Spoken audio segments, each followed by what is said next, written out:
Damn son! J'espère que...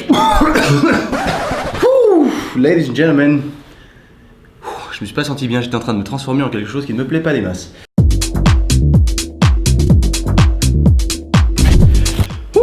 What's up ladies and gents?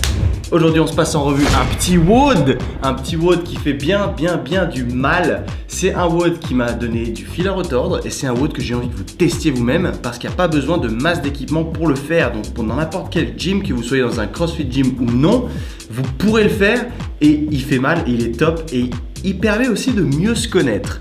C'est aussi pour ça que j'ai envie de le partager avec vous. J'ai beaucoup subi, mais il m'a été très bénéfique parce que grâce à ce type d'entraînement, comme on ne le fait pas souvent, en tout cas moi je ne l'ai pas fait très souvent, je suis encore un newbie, et ben j'apprends à me connaître petit à petit, j'apprends à connaître mes faiblesses, à reconnaître mes forces et à comment progresser, comment devenir un meilleur athlète. Donc je vais vous le passer en revue et en plus de ça vous allez pouvoir me voir me faire victimiser parce que c'est tout filmé à la GoPro. C'est vrai qu'à chaque fois que je suis au CrossFit, si vous suivez mes stories, je dis toujours la même chose, je dis toujours ouais j'ai l'impression d'avoir progressé, mais du coup à chaque fois que je reviens, je pense que ça va être plus facile, mais c'est toujours aussi dur. C'est la magie du CrossFit. Le problème c'est que c'est pas ça, c'est pas que ça devient plus facile, c'est que tu pousses tes limites de plus en plus loin. Donc en fait, vu que tu te pousses au maximum à chaque fois, t'as l'impression que c'est ultra dur. Sauf qu'il y a des WOD que je supporte mieux que d'autres, et celui-là, je l'ai pas hyper bien supporté. Ce WOD, je te le mets comme ça, tu vas pouvoir le faire et le tester toi-même. Il était extrêmement difficile. C'était un WOD d'à peu près, alors il y avait un time cap de 25 minutes. Donc ça veut dire qu'en gros, il faut que tu mettes moins de 25 minutes pour le compléter tout simplement. Et il marche avec 4 tours différents. Tu as combien d'exercices? Attends, je me rappelle bien. 1 là-bas, 2, 3 exos, je crois. Donc nous avions 3 exercices à exécuter dans le format 40, 30, 20 et 10. Et au début, je me suis dit, ça devrait le faire, c'est toujours pareil. De toute façon, tu regardes le tableau, tu te dis, ça va. Puis au final, tu te fais déboîter. Et là, je suis tombé, il y avait des mecs qui étaient compétitifs aussi dans la classe, donc forcément, tu te fripes un petit peu et tu as envie d'y aller. Donc ce workout-là, il consistait en 40 wall ball squat, comment on appelle ça? Wall ball squat? Ouais, wall ball squat, wall ball squat. Voilà, avec 9 kilos pour les hommes. 6 kilos pour les femmes, ou après tu as juste pareil, c'est ton problème ce que tu fais avec les poids. Ensuite nous avions donc 40 toes to bar. Alors là ce mouvement là, c'est vrai que alors les wall balls je les ai fait unbroken sur le premier set, ce qui est plutôt cool, mais après je me suis fatigué assez vite. Et après nous avions 40 toes to bar. Alors mon pote, les toes to bar, quand tu dois faire que des knee raises, tu vois, à moitié de mouvement, ça va. Mais les toes to bar, pareil, si tu as un conseil ou quoi pour s'économiser là-dessus, parce qu'au début je me suis dit, j'en ai enchaîné 20 dans le premier set et je me suis dit ça va, c'est pas trop taxant sur mon système.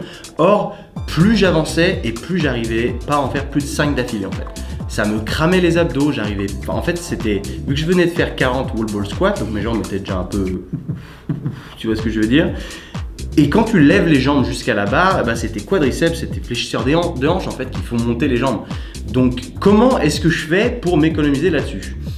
C'est une bonne question, mais voilà pour toi. 40 à faire, si tu arrives à les faire 40 unbroken, t'es un colosse mon petit. Et ensuite, il y a eu le mouvement que j'ai le plus détesté sur la séance, sur lequel j'ai perdu le plus de temps. En fait, il s'avère que c'était des step-ups avec une haltère de 25 kg. Donc l'haltère de 25 kg, tu la mets au choix, soit derrière ta tête, là comme ça, soit tu la gardes comme ça, soit tu la mets là, au choix pour t'économiser le plus possible. Et tu devais faire 40 step-up. Attention, tu montes avec une jambe, et la deuxième monte aussi, c'est pas 2 reps, c'est une seule rep. Parce qu'il y a un mec qui était dans la classe, il a fait comme ça, il a fait que 20 reps, le malin. Donc 40, et j'ai trouvé ça extrêmement long et extrêmement taxant. Donc ça c'est pareil, je t'encourage à le faire. En revanche, ce que j'ai remarqué du coup en termes de progression, c'est que là-dessus, moi qui ai eu plus l'habitude de faire en tout cas des séries plutôt courtes sur les jambes et plus focalisées sur la force, mon endurance dans les jambes est pas ouf. Ce qui fait que je congestionnais très vite et que j'avais du mal après à monter sur cette box qui est relativement haute. Et c'est vrai que 40 reps, après tu reviens, t'en fais 30, après 20, après 10, je peux te dire que tu les sens passer. Je t'explique même pas comment je me sentais à la fin, j'étais vraiment à ça de dégueuler sur celui-là et je pensais pas qu'il allait être autant cardio parce qu'au final il l'est pas spécialement, il n'y a pas de burpee ou quoi, mais vu que tu tabasses dans les jambes énormément, j'avais envie de vomir sa mère, mais au niveau musculaire il travaillait énormément dans les jambes. Donc Donc c'est pour ça aussi que j'ai un petit peu réduit mon volume d'entraînement, de renforcement dans les jambes, parce que sinon j'arrive plus à rien faire. Mais ceci dit, j'ai repris les séances de squat là, il n'y a pas longtemps, d'ailleurs je faisais plus de squat en ce moment. Et je fais mes séries maintenant de 10 à 120, donc c'était pour récupérer. Ça faisait longtemps que je n'avais pas fait ça, et ça faisait longtemps que je faisais plus de séries de 10 non plus. Je faisais beaucoup de séries de 6 par là. Et c'est vrai que quand tu tabasses dans les séries de 10, ça fait long, mais c'est là où tu travailles un peu plus du coup ta résistance, donc qui pourrait être meilleure là-dedans. Voilà. Ouh, let's do this. Alors là, tu démarres, tu te dis ça va, au KLM, je fais mes 40 reps tranquille, donc ça va, je les passe en unbroken. Donc unbroken, ça veut dire que du coup, je ne break pas entre chaque rep, ce qui ne voulait rien dire, mais ce qui veut dire qu'en gros, je les fais d'affilée. Voilà, donc là déjà, tu sens que ton cardio, il a ramassé un petit peu, t'es qu'au début du workout, et après, tu te tapes 40 toes to bar. Alors au début, tu vois, ça a l'air d'aller. Bon, je te les mets en accéléré, parce que sinon, on en a pour 120 ans.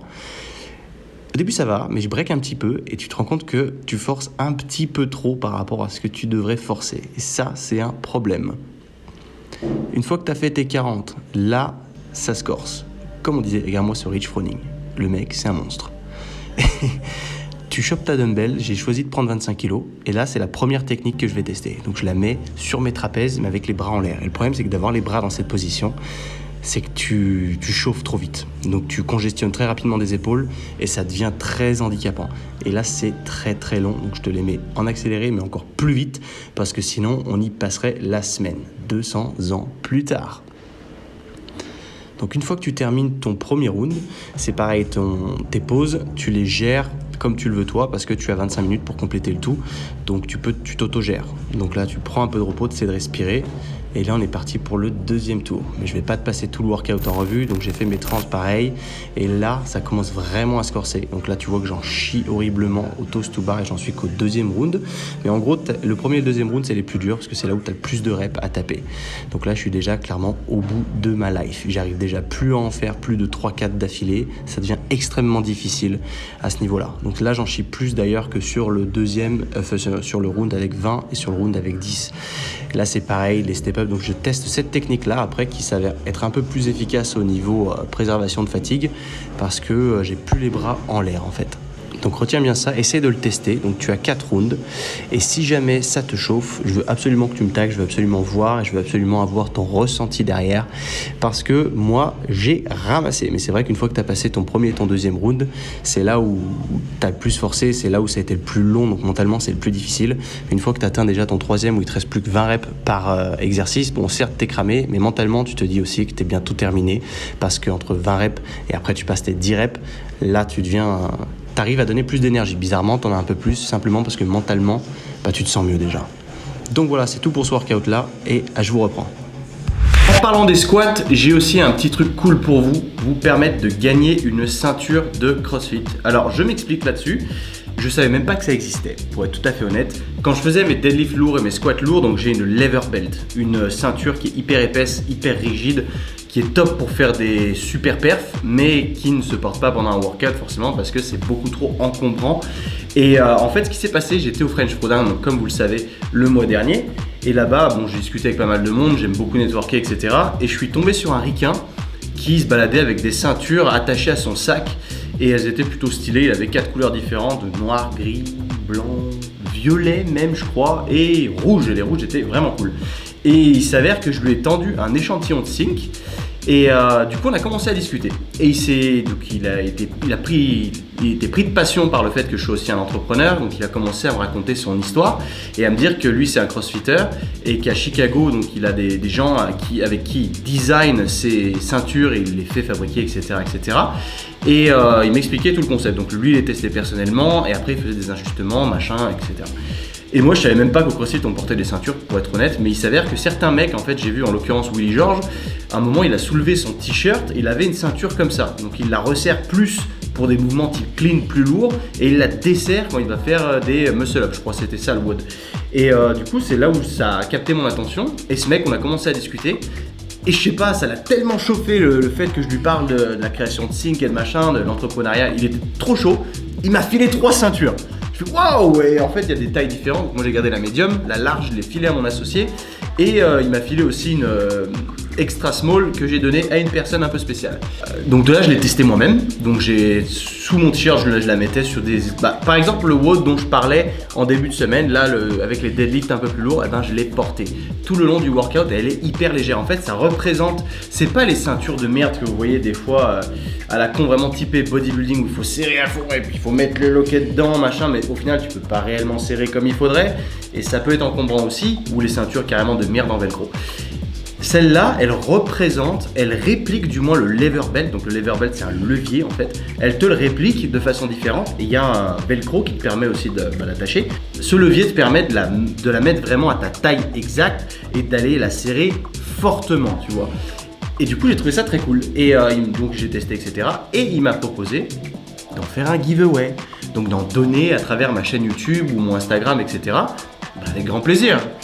Pourquoi je refuserais de filer de la bonne cam à mes chers abonnés? En fait, n'achetez pas ces trucs-là. Je les ai eu pas cher, ça n'apporte absolument rien. Je les consomme parce qu'elles sont pas mauvaises, mais déjà c'est bourré d'édulcorants artificiels, sucralose en l'occurrence, n'est-ce pas? C'est assez bon, mais je l'utilise parce que j'en rachèterai pas. Là, c'est parce que c'est caféiné que ça me permet de tenir là, parce que je suis un peu fatigué. Mais sinon, c'est pas la folie. Ça contient des BCA, je veux dire, ça n'apporte rien. Strictement, les gens qui sont à fond dans les BCA, vous n'avez encore rien compris. Donc du coup, je vous invite tous, le concours se passe sur ma chaîne, pas sur ma chaîne, non, sur mon Instagram. Je vous invite tous à aller tout de suite sur mon Instagram, à répondre aux critères qui sont écrits dans la description.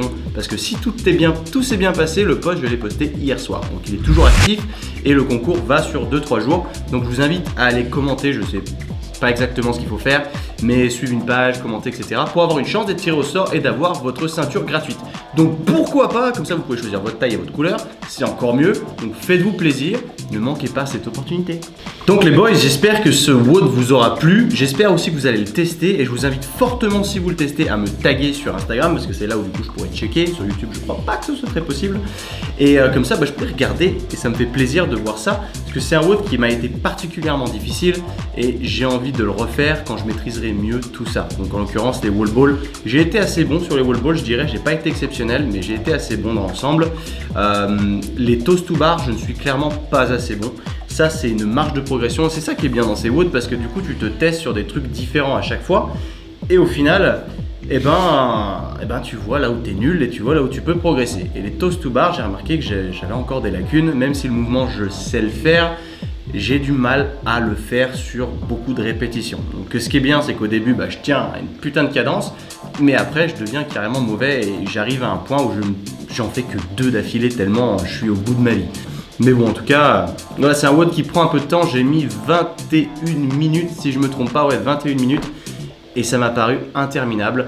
Et ces step-ups, c'est pour ça que je vais commencer à implémenter plus de répétitions dans les jambes. D'ailleurs, si vous êtes un membre fervent du Playbook, c'est comme ça que ça se passe maintenant. On a 3 séances de full body et 2 séances typées CrossFit et une séance mobilité en addition, optionnelle au choix, comme vous pouvez le faire ou non. Du coup, à travers ça, c'est le nouveau cycle du Playbook se passe comme ça. Donc là, il y a moins de force, il y a moins de système nerveux parce que forcément, dans le CrossFit, si tu fais du nerveux à côté, tu as tendance à te cramer assez rapidement. Je dis pas qu'il faut pas en faire, mais là au point où j'en suis moi, je ne le conseille pas parce que je me cramerais trop parce que déjà les séances de CrossFit me crament pas mal. Donc là, dans le Playbook, si vous voulez le rejoindre, il y a une offre exceptionnelle. Oui, je sais, le baratin. Enfin bref, ça coûte pas cher. Ça coûte 7 € par cycle de 4 semaines. Donc tu peux faire un cycle d'entraînement avec moi sur 4 semaines, l'arrêter. Ça coûte 7 balles, bordel. C'est que dalle. Et avec, ça coûte 9 balles. Mais il y a une offre qui est là juste pour pas longtemps. Je sais pas exactement, qui te met à 7 €. Donc 7 €, c'est le prix des membres fondateurs.